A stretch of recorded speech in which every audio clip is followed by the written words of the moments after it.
Assalamu alaikum Uzbekistan. My name is Dave Carroll. Kanadalik xonanda David Carroll o'zbeklarga murojaat qildi. Aybi o'zbekistonlik bo'lgan Suhrob Ibadullayevni samolyotga chiqarmagan Wizz Air haqida qo'shiq kuylagan David Carroll Instagramda shunday murojaat qildi.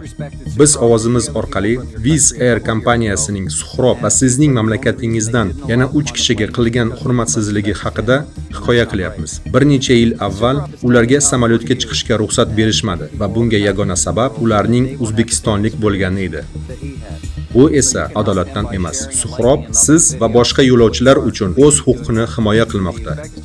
Siz esa unga yordam bera olasiz. Videoni boshqalarga ulashing, like bosing va uni qo'llab-quvvatlang. Shuning uchun iltimos, shu ishni davom ettiring. We went with a football theme in our video, and in the FIFA World Cup this summer, as long as Canada's not playing, I'm cheering for Uzbekistan. Thanks and keep sharing the video.